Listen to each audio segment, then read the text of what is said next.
And now we bring you a simple story of everyday people. There's no place like home.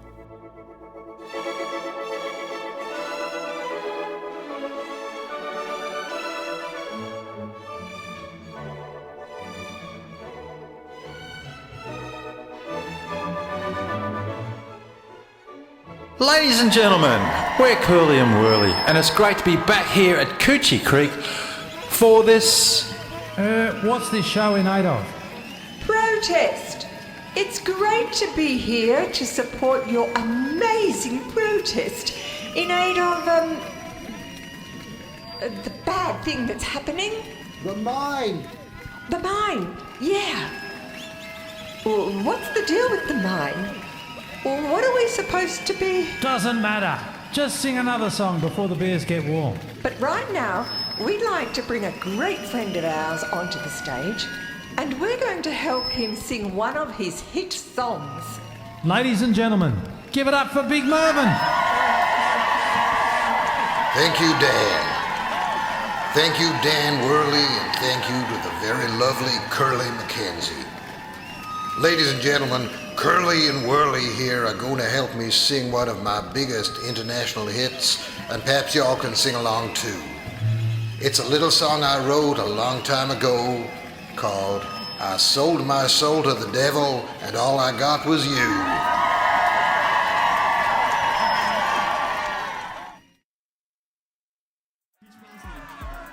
So Lindy, here it is, the famous anti-mining / pro-mining protest. A fun day out for the whole family. How are you coping with the noise, the mess, the chaos? Are you referring to the protest or to my mother? Frankly, I'm finding this quite peaceful. Tofu and kale milkshakes. Get your tofu and kale milkshakes here. Nettle kimchi, thistles and yogurt. Crispy fried insects. And the food's better. Oh, that was rude. Sorry. So you should be. Mummy has never served insects. Deliberately. And any of these songs and food vans and slogans and stuff changing your views about the mine? I didn't have any views about the mine, and I still don't, so no, not really. How about you, Rowan? Hello, young man. Would you like a Stop the Mine balloon? Perhaps your mum could... No, I don't want a stupid balloon. You know what? I think the mine's great. There, that's what I think. You think the mine's great, do you, Rowan? Good on you, little fella. You'll grow up to be a big, clever man one day with views like that. How would you like this toy digger?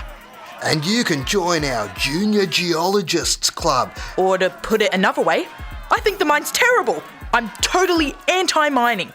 And as for your toy digger, you can use that to dig out your... Come on, Rowan, let's go listen to the folk singers.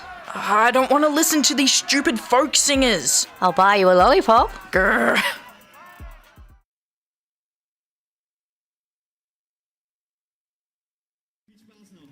Support the cause, ladies and gentlemen. Get your badges, stubby holders and protest mascots here.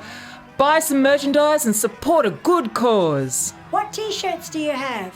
I'm guessing you're anti-mining? Yeah, I don't know whether you know, but there's so many lies and so much misinformation being spread around by the pro-mining lobby. Did you know that statistically? That's good to hear. Good on ya. Yeah, all our merch is anti-mining. We have a t-shirt here. It says, "A mine in the town is worth two in the bush." Sends out a pretty powerful message, eh? Yeah, I guess. And this cap here, it says, "Think about our children's future." Can't get much more anti-mining than that. That's true. It wouldn't be much of a future if the environment was buggered. Right. And how about this one? It says, "Not yours to mine." Well, I can't argue with that. I'll take a t-shirt, a cap and a packet of shortbread. No worries. Cash or card? So, Dirk, you must feel very strongly about this mine if you've travelled all this way to sing your songs. Mine? What?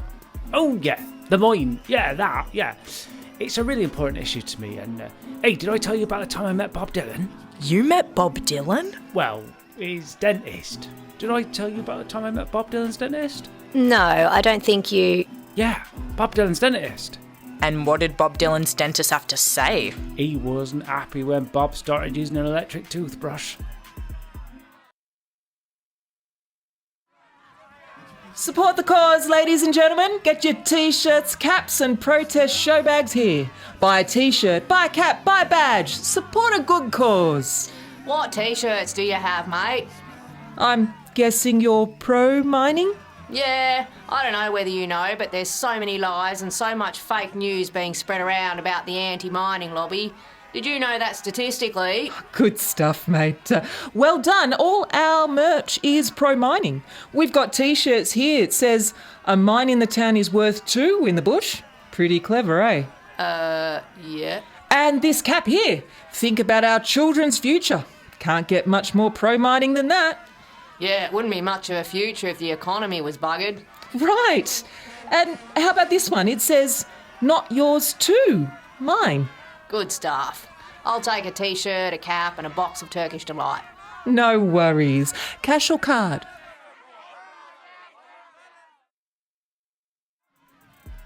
Seriously, does anyone actually care about this mine? Yeah, some of them do. Some of them are very passionate about the issue. Hey, you wanna buy a glow stick? Yeah, right. Look, I know I joke about, but it is a serious issue. It's a bit concerning that so many of the people who have turned up seem more interested in... Party! Let's have an egg and spoon race. That'll show them we mean business. See what I mean? Yeah, it is an important issue, I agree. Funny that not too many locals are here, though. Well, there's Des and Flavia. I wonder what side they support.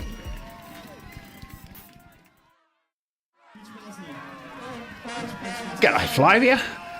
Where's your after-school program? I thought you'd have brought all the kids along to see the protest. Well, to see both protests. A bit hard to tell where the pro-mining one stops and the anti-mining one starts. I wanted to bring the kids, Des. I thought they could display their projects, but some of the parents were a bit worried about, well, some of the people here. Yeah, some of them are a bit different. I wouldn't necessarily trust this lot around kids, bank accounts and heavy machinery. So I take it you've handed them back to good old Mr. Zigarudis. No, Mr. Zigarudis seems to have dropped off the face of the earth. I don't know if it's the Earth's face that he's off, but anyway. So I've left them watching a fun DVD. It's one of those monster movies, like The Invisible Man and The Wolf Man and The Creature from the Black Lagoon, but this one is about a human who is a centipede. I imagine the kids will have a great time watching it. And you're here selling monkeys pet food? Yes, look at all the lovely flavours we have. And we even have free samples for the people and their pets to try. Oh, jeez, that's got a powerful aroma.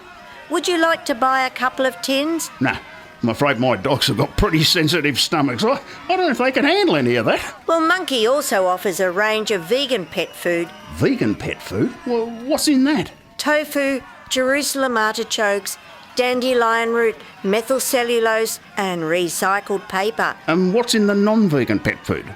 The animals that ate the vegan pet food? No. Only the finest... Roadkill. I know.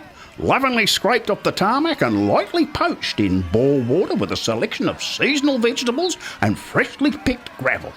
Sounds interesting, but I might give it a miss. Hey, Flavia, can I buy a couple of tins of pet food? We're hoping to feature it in my new documentary about small business, Norm's Battlers in the Bush. Norm McKechnie.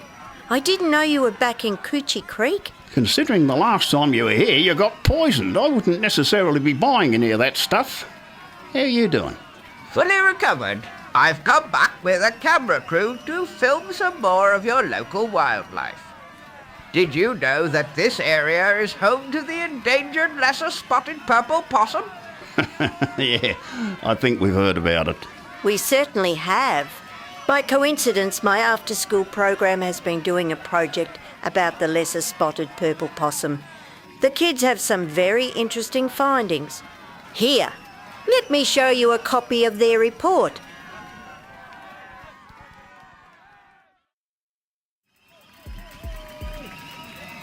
And I see the hippies have turned up too. Rowan, half the people here are hippies. No, I mean our hippies. The local hippies. The ones from Chutney Farm. Oh, yeah, and oh dear, there's Cherry Moss.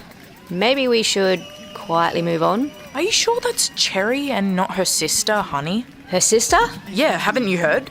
Cherry's sister, Honey, has turned up out of the blue and... Is she like Cherry? Well, maybe in some alternate universe where intimate piercings are respectable and deodorant isn't.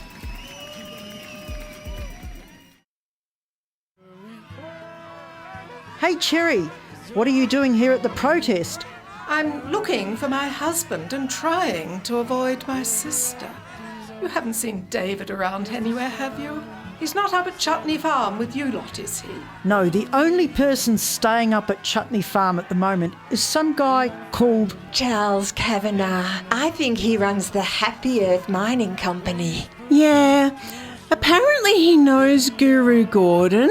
Maybe David's with Duncan. Yeah? Maybe all the men in the town are going to disappear one by one so they can hang up in some special men's shed in another dimension or something. Don't start. I'm sure that David is not anywhere near Duncan. Frankly, I'm more worried that Monkey might have turned him into pet food. Or even worse, that he's involved with one of these protests. The trouble is, with all this mud and face paint, it's hard to tell who's who. I take it you ladies are protesting against this pink Zanusium mine? No. Guru Gordon says we should keep an open mind about mining. He says we should focus on the pollution in our own souls before we worry about the pollution coming out of an industrial rare earth extraction facility. And where is Guru Gordon now? I think he's having lunch with Charles Kavanagh. So, we're not here to protest. We've just set up a food stall. Can we interest you in a lentil puff? Or a kale burger? Or a bag of our homemade cruelty-free jerky? Cruelty-free jerky? What's in that? Well, we found an old vinyl handbag on the tip and we cut it up into strips, which we marinated in special oil and herbs. You can eat them or use them as bookmarks. No animals were harmed because they're 100% a handbag?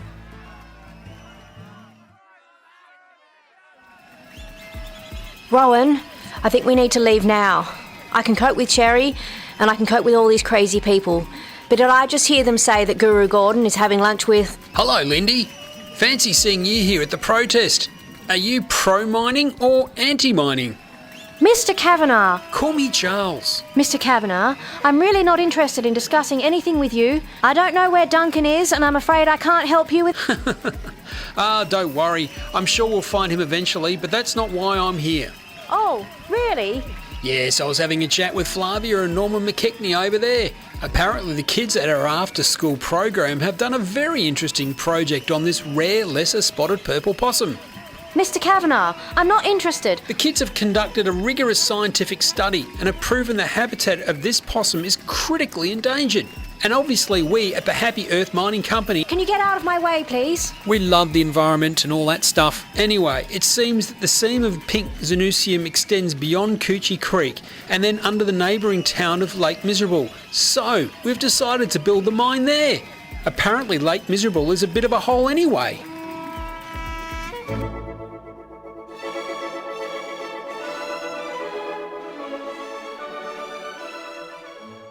So, the mine is being moved to Lake Miserable. It seems that the after-school program really made a difference. But will this affect the supply of cruelty-free jerky? And why was Charles having lunch with Guru Gordon? Find out in next week's episode of There's No Place Like Home.